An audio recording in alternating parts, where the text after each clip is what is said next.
Sir, Iran Israel യുദ്ധം 8ാം ദിവസത്തിലേക്ക് കടന്നിരിക്കുകയാണ്. വലിയൊരു യുദ്ധമുനയിൽ തന്നെയാണ് ഇരു രാജ്യങ്ങളും. പുതിയ പുതിയ യുദ്ധതന്ത്രങ്ങൾ എടുക്കുകയാണ്, യുദ്ധോപകരണങ്ങൾ ഉപയോഗിക്കുകയാണ്. ശരിക്കും നമ്മൾ ആരോടൊപ്പമാണ് നിൽക്കേണ്ടത്? നമ്മൾ രാജ്യം ആരോടൊപ്പം നിൽക്കണമെങ്കിൽ ആരോടൊപ്പം നിൽക്കണ്ട. കാരണം ഈ രണ്ട് രാജ്യങ്ങൾ നമുക്ക് ആവശ്യമുള്ള രാജ്യങ്ങളാണ്. ഇസ്രായേൽ സാങ്കേതികമായുള്ള സഹായങ്ങൾ നൽകുന്നുണ്ട്. ഇസ്രായേലിന് നമ്മൾ ആവശ്യമുണ്ട്, പാകിസ്ഥാൻ അവർക്കൊരു ഭീഷണിയാണ്. നമുക്ക് ഇസ്രായേലിന് ആവശ്യമുണ്ട്, പാകിസ്ഥാൻ നമുക്ക് ഭീഷണിയാണ്. ഇറാൻ നമ്മളെ സംബന്ധിച്ചിടത്തോളം നമ്മുടെ റിസോഴ്സുകളുടെ എണ്ണയുടെ പ്രധാനപ്പെട്ട റിസോഴ്സാണ്. നമുക്ക് താരതമ്യം ഭേദപ്പെട്ടൊരു ബന്ധം ഇറാനുമായിട്ടുള്ളതാണ്.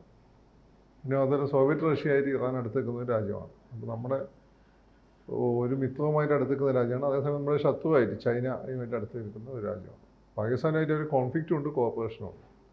അപ്പോൾ ഇപ്പം നിൽക്കുന്നത് പോലെ കയ്യിൽ വെള്ളം ആവാതെ നോക്കുന്നതാണ് നമുക്ക് രാജ്യം എന്ന രീതിയിൽ നല്ലത്.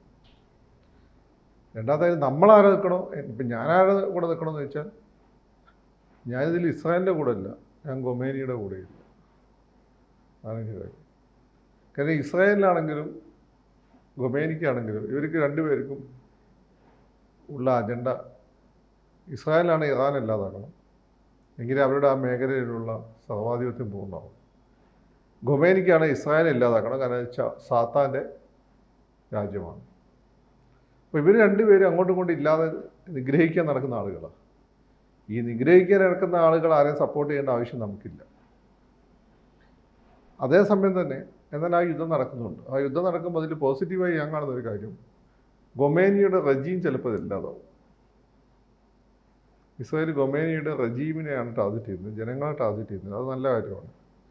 ഇസ്രായേലിലെ ജനങ്ങൾ നല്ലൊരു പങ്കും ഖൊമേനിക്കൊപ്പമാണ്. അവർ റജീം ചേഞ്ച് ആഗ്രഹിക്കുന്നുണ്ട്. അപ്പോൾ റജീം ചേഞ്ച് ചെയ്യപ്പെടുന്നത് നല്ല കാര്യമാണ്.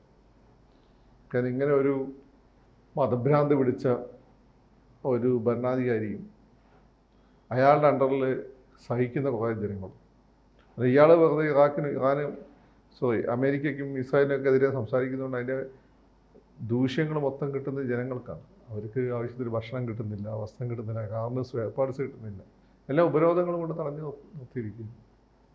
അപ്പം ആ ജനങ്ങളെ സംബന്ധിച്ചിടത്തോളം ഖൊമേനിയുടെ ഭരണകൂടം ഇല്ലാതായി കഴിഞ്ഞാൽ അവിടെ വരാൻ പോകുന്നത് ഒരു ഡെമോക്രാറ്റിക് സ്വഭാവമുള്ള ഭരണകൂടമായിരിക്കും പൊതുവെ നമ്മൾ കരുതുന്നത് അങ്ങനെയാണ്.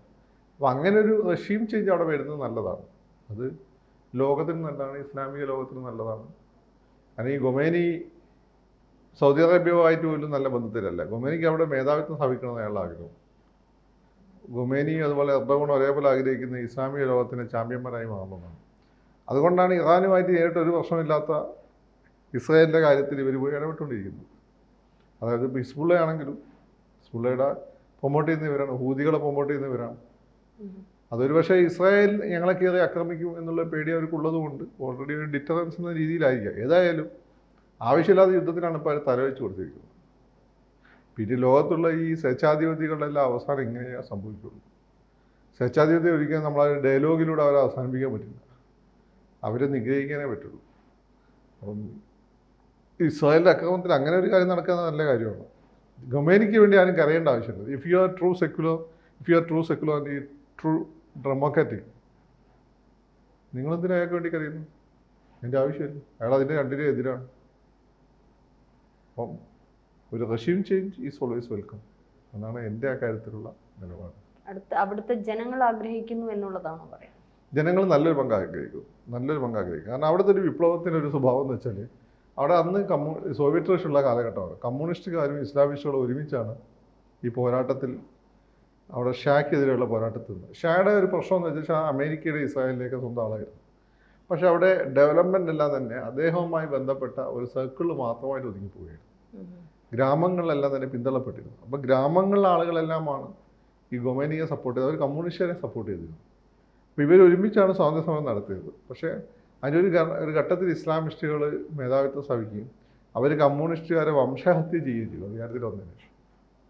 ഇവിടെ കമ്മ്യൂണിസ്റ്റുകാർ അവർക്ക് വേണ്ടി കരയുന്നുണ്ടല്ലോ. കമ്മ്യൂണിസ്റ്റുകാരെ വംശഹത്യ ചെയ്ത ആളാണ് ഖൊമേനി. ഇവിടെ സദ്ദാം ഹുസൈന് വേണ്ടി കരയുന്നുണ്ടല്ലോ. അവിടുത്തെ കമ്മ്യൂണിസ്റ്റുകാരെ വംശഹത്യ ചെയ്ത ആളാണ് സദ്ദാം ഹുസൈൻ. എൻ്റെ ഒരു ഫ്രണ്ട് കമ്മ്യൂണിസ്റ്റ് പാർട്ടിയുടെ വലിയ നേതാവാണ്. അദ്ദേഹത്തിനോട് ഇരിക്കുമ്പോൾ പറയണ്ടേ, അതായത് ഇറാഖിലെ ഡെലിഗേഷൻസ് ഇന്ത്യയിൽ വന്നു. അപ്പോൾ ഇവരെല്ലാം സദ്ദാം ഹുസൈൻ്റെ ഈ ഫോട്ടോയും വെച്ചുകൊണ്ട് പൂജിച്ചുകൊണ്ടിരിക്കുകയാണ്. അപ്പം അങ്ങേര് ചോദിച്ചു, ഇവിടെ ഞങ്ങളെ സഹോദരന്മാരെ കൊല്ലുന്ന ആളെ നിങ്ങൾക്ക് എന്തിനാണ് ഇത്രയും വലിയ ആരാധന, അയാളോട് എന്തിനാണ് ഇത്രയും വലിയ ആരാധന?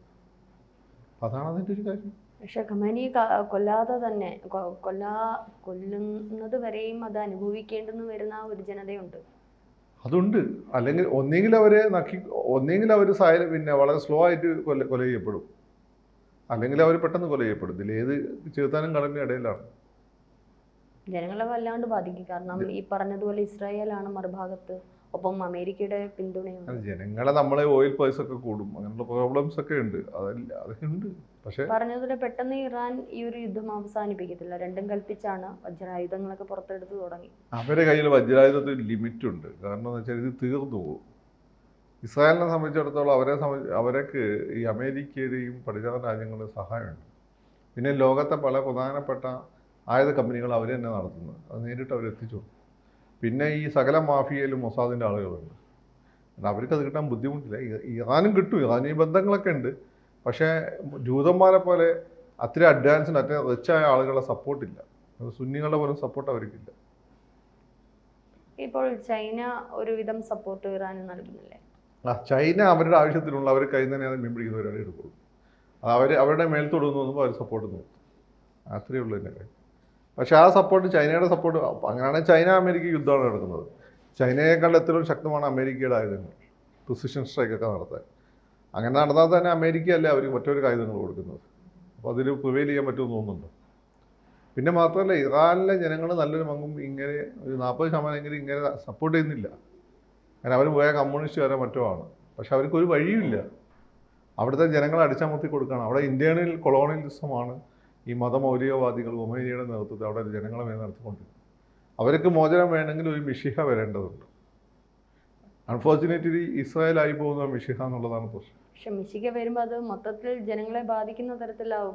മാത്രമല്ല, ഇപ്പോൾ നമുക്കറിയാം പലസ്തീൻ ഇസ്രായേൽ ഒരു യുദ്ധം, ഒരു സംഘർഷം തന്നെ നമ്മൾ കണ്ടതാണ്. ഇന്ന് തീരും നാളെ തീരും എന്നുള്ളൊരു അവസ്ഥയിൽ ഇപ്പോൾ 1 വർഷം കഴിഞ്ഞു.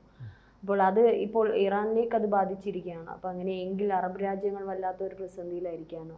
മറ്റുള്ള രാജ്യങ്ങൾ ഏറ്റെടുക്കാനുള്ള സാധ്യതയുണ്ട്. എവിടെ അത് രാജ്യങ്ങൾ ഇപ്പോൾ നിർത്തി. സൗദി അറേബ്യ സ്വന്തമായിട്ട് എങ്ങനെ ഡെവലപ്പ് ചെയ്യാൻ ആലോചിച്ചുകൊണ്ടിരിക്കുക. ദുബായ് സ്വന്തമായിട്ട് എങ്ങനെ ഡെവലപ്പ് ചെയ്തുകൊണ്ട് ആലോചിച്ചുകൊണ്ടിരിക്കുക. പിന്നെ കുറച്ച് ഈ ഇസ്ലാമിക തീവ്രവാദത്തിൻ്റെ ഒക്കെ സൈലൻറ്റ് സപ്പോർട്ടർ ഫണ്ട് ചെയ്യുന്നത് ഖത്തറാണ്. ഖത്തർ നേരിട്ട് ഇറങ്ങാനുള്ള ധൈര്യമില്ല. കാരണം അവിടെ അമേരിക്കൻ മിലിറ്ററി ബേസ് ഉണ്ട്. നേരിട്ട് ഇറങ്ങിയ പ്രശ്നമായി കഴിഞ്ഞാൽ അവിടെ നിന്ന് വെച്ചാൽ അവരെ തീർത്ത് കളയും. ആ പാടത്ത് എത്ര ജനസംഖ്യത്തിന് 2 കോടി, 2 ലക്ഷം, 3 ലക്ഷം ഇതല്ലേ ഉള്ളൂ. ബാക്കിയെല്ലാം ഇവിടുന്ന് വന്ന എക്സ്പാട്രിയേറ്റ് ലേബേഴ്സ് അല്ലേ, എമിഗ്രൻസ് അല്ലേ. അപ്പോൾ അതുകൊണ്ട് ഇറാൻ്റെ കാര്യം അവരെ ഏറ്റെടുക്കാൻ സാധ്യതയില്ല. ഇറാൻ അവർക്കും കൂടി ത്രട്ടാണ്. ഇസ്രായേൽ ഗാസ ഏകദേശം പരുവമാക്കി. നമ്മുടെ കൺമുൻപിലുണ്ട് ഗാസ, എരിഞ്ഞടങ്ങിയ ഗാസ. അപ്പം അതുപോലെ ഇറാനെ അത്രമാത്രം അതുപോലെ ആക്കാൻ കുറച്ച് ബുദ്ധിമുട്ടേണ്ടി വരും. അതുകൊണ്ടായിരിക്കും ഖമേനിയെ കൊല്ലാം എന്നുള്ളൊരു ഇറാൻ അങ്ങനെ ആക്കാനുള്ള ഉദ്ദേശം അവർക്കില്ല. ഇറാനിൽ അവർക്ക് ക്ലെയിം ഇല്ല. അവിടെ വിശാല ഇസ്രായേലിൽ പോലും ഇറാൻ പെടുന്നില്ല. ഇറാൻ അവരുടെ എക്സിസ്റ്റൻസിന് ത്രട്ടാണ്. അതുകൊണ്ടാണ് ആക്രമിക്കുന്നത്. പക്ഷെ അങ്ങനെ നമ്മൾ ഇന്ത്യ പാകിസ്ഥാൻ ആക്രമിച്ചാൽ എങ്ങനെ, അത് വേറൊരു കാര്യം. പക്ഷെ ഇങ്ങനെ ആക്രമിക്കുമ്പോൾ ആ അക്രമത്തെ സപ്പോർട്ട് ചെയ്യുന്നതല്ല. ചിലപ്പോൾ നന്നാവുമെന്ന് ഞാനൊക്കെ കരുതാൻ കാരണം ഖൊമൈനി ഇല്ലാതാവുന്നുള്ളത്. ആ റജീം ഇല്ല. ആക്രമിക്കാനുള്ള ഇസ്രായേൽ ഏതായാലും ആക്രമിക്കും. പിന്നെ അതിലെന്താണ് നമുക്ക് കാണാൻ പറ്റിയ പോസിറ്റീവ് ആസ്പെക്റ്റ് എന്ന് വെച്ചാൽ ഖൊമൈനി ഇല്ലാതാവുന്നുള്ളത്. ഖൊമൈനി ഇല്ലാതെ അതിൻ്റെ ഇമ്പാക്റ്റ് ഇവിടെ വരെ ഉണ്ടാവും. ഇപ്പോൾ നിങ്ങൾ രാഷ്ട്രീയ പാർട്ടികളൊക്കെ ഈ മതമൗലികവാദികളെ പിന്നാലെ നടക്കുകയാണ്. അത് കുറച്ച് മാറി കിട്ടും. പക്ഷേ അത് ഇല്ലാതാക്കുന്നത് പറയുന്നത് വലിയൊരു സാഹസം തന്നെയല്ലേ? സാഹസമൊന്നുമല്ല, അതൊക്കെ ലോകചരിത്രത്തിൽ ഉണ്ടായിട്ടുണ്ട്. സാഹസമൊന്നുമല്ല. അയാളിപ്പോൾ എവിടെയാണെന്നൊക്കെ മൊസാദിൻ്റെ കയ്യിലുണ്ടാവും. അദ്ദേഹം waiting for A final call. ആ രാജ്യത്ത് ആ രീതിയിൽ മൊസാദ് ഇവിടെ തന്നെ ഇന്ത്യയിൽ മൊസാദിൻ്റെ പെനിട്രേഷൻ വളരെ രൂക്ഷമാണ്. ചിലപ്പോൾ ഈ രഞ്ജിനി തന്നെ മൊസാദിൻ്റെ ഏജൻ്റ് ആയിക്കൊള്ളണം, ആവില്ലാത്തവരുണ്ട്. ഞാനേതായാലും അല്ല. കൂടുതൽ വാർത്തകളും വിശേഷങ്ങളും നിങ്ങളിലേക്ക് എത്താൻ ABC മലയാളം സബ്സ്ക്രൈബ് ചെയ്യുക, ബെൽ ബട്ടണും അമർത്തുക.